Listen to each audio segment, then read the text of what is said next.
About half a year ago, I moved into a new apartment downtown. It's hands down the most upscale place I've lived in. Rooftop access, a fitness center, a pool, huge windows with beautiful views of the city. This place had it all. My leasing agent said apartments in that building were going fast. And when I found one on the 11th floor in my price range, I signed a year-long lease immediately. And the building was wonderful.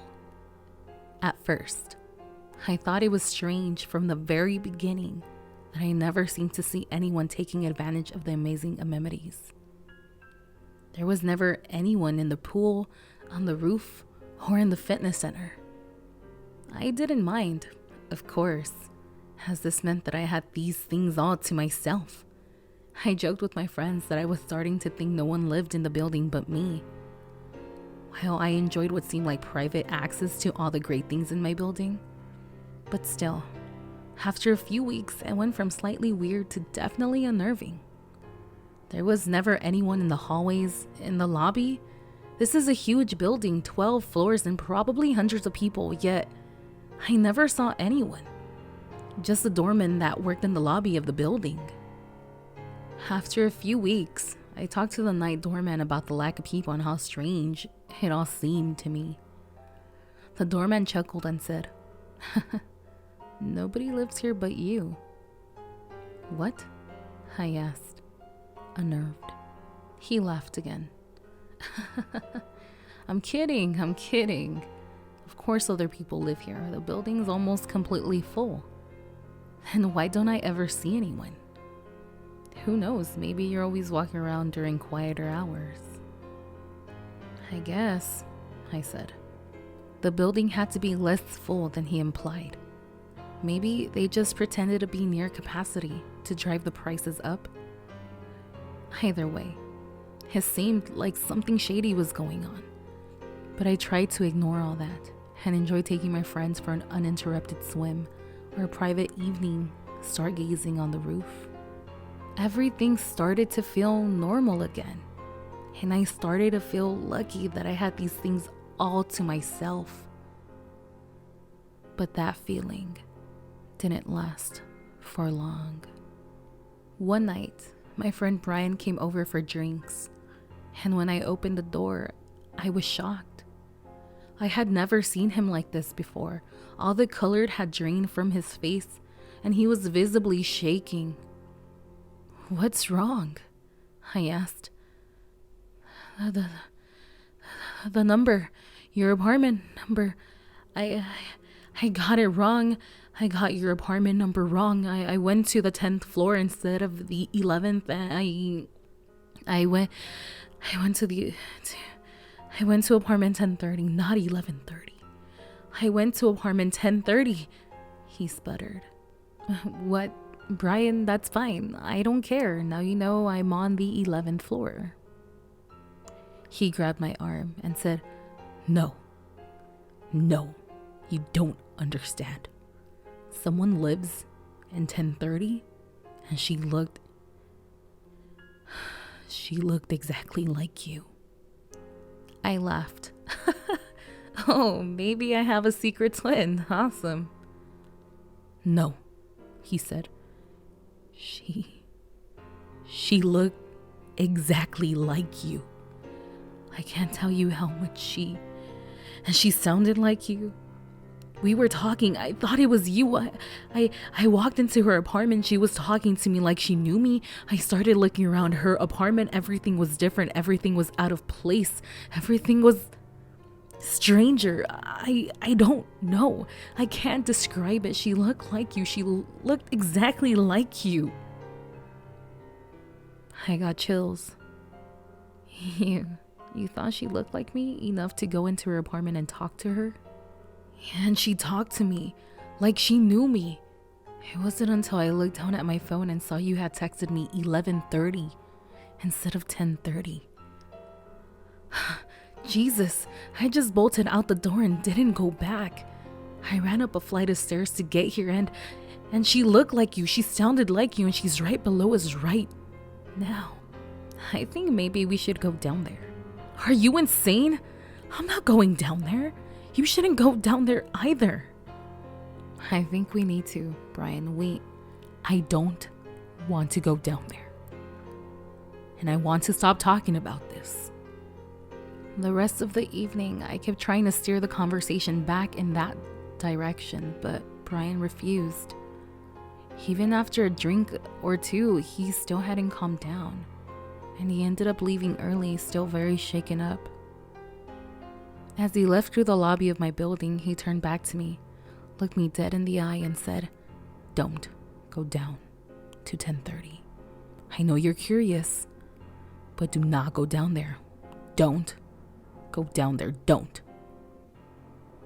Despite his dire warning, I had to know. I had to. I got back in the elevator and pressed the button for the 11th floor. As the elevator slowly passed the 8th floor, I pressed the large illuminated 10, and the elevator creaked to a stop on the 10th floor. As I got out of the elevator, I already felt the air shift. It was much colder on this floor and darker. But otherwise, it was almost identical to the 11th floor.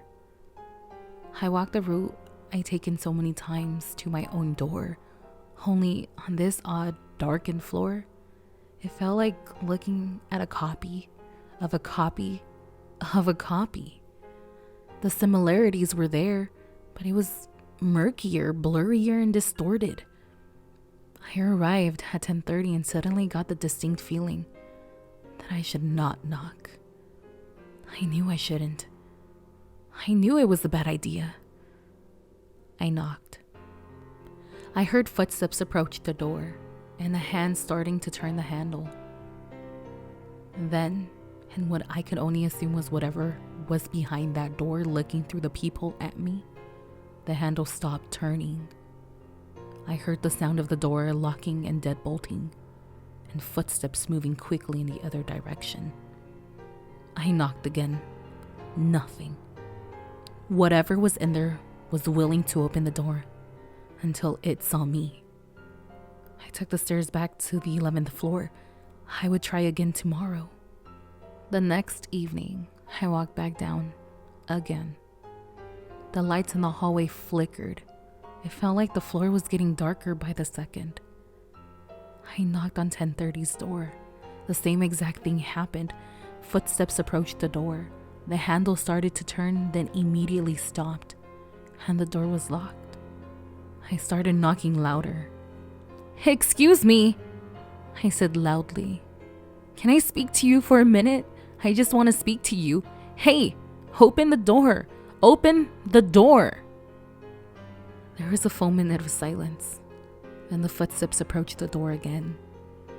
And in a loud, clear voice identical to how recordings of my own voice sound, spoke the words, "Nobody lives here but you." The figure, whoever it was, whatever it was, retreated from the door. I walked back to my own apartment, probably looking as shaken up as Brian had looked the night before. I knew I had to find out who lived in that apartment. I took the elevator downstairs and walked up to the night doorman, too frantic for pleasantries. I asked him, "Who lives in apartment 1030? He paused for a few seconds. "I thought you did." "I'm in 1130. Who is in 1030? "I thought it was you. Can you look up who lives there? I need to know their name." "I'm sorry, ma'am. That would be a breach of privacy protocol. I can't do that." "I need to know who lives there," I said, raising my voice. "There's nothing I can do." I went back to my apartment. I had to form some kind of plan, some kind of way to find out who lived in that apartment. That night, I dreamed I was walking down the 10th floor hallway, every door wide open, exposing the skeletal emptiness of the building. Every door wide open. Every door except 1030. I tried the handle, locked. I got down on the ground trying to look through the crack between the door and the floor. My eyes focused in on the inside of the apartment, and I woke up screaming. I called in sick the next morning. I had to know. He was eating me alive inside. I had to know who lived in 1030. I sat in the hallway just outside of the view of the people in 1030's door. I was off work anyway. This was how I would spend my day. They had to come out sometime. It got later and later and later. It was past midnight. They hadn't left or returned all day. They had to. Soon. They had to. Night crashed into morning. Morning became afternoon. Afternoon became night. And before I knew it, 48 hours had passed. I hadn't eaten. I hadn't slept. I had to know. When I realized I had been there for 2 full days, something inside of me snapped. I stalked up to 1030's door and started banging the door endlessly with my fist. Let me in, let me in, let me in. I'm not going to leave until you open this door. I'm not going to leave. I'm not going to leave. Open this door right now. This continued until my fists were red and raw. But I'd keep knocking until my hands were scraped down to the bone if I had to. I had to know. I had to know. After about 15 minutes of this, I heard footsteps approach the door. One lock clicked open, the other clicked open.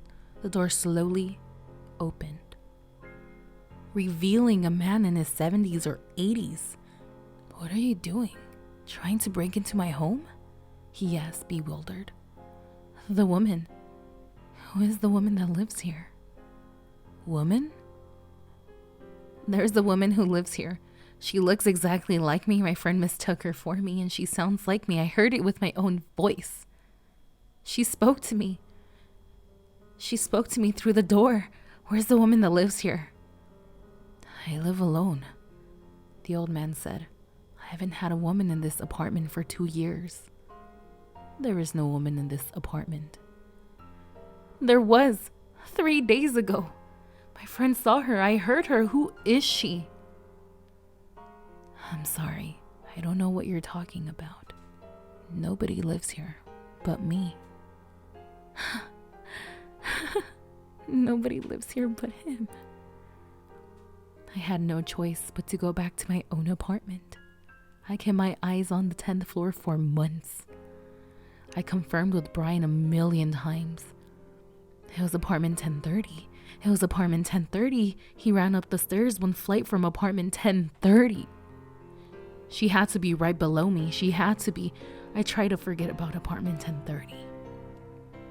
I tried to imagine I'd never been there. After a while, the thoughts became less and less frequent. Then they disappeared altogether, even when I'd look at the 10 button on the elevator. I wasn't filled with the pure liquid dread that I was months before. It was a misunderstanding. Just a misunderstanding. One night, my friend Chelsea came to my door as we were going to spend a little time at my apartment before we went out on the town. She was pale, shaking. Your apartment. I thought I had the wrong number. I went to the wrong apartment and this woman, she, my stomach dropped. She looked like you, sounded like you. She was talking to me like she knew me, invited me in, and I thought it was you until I looked at the number on the door and it wasn't yours. I realized you had said you were in 1130 and you went in 1030.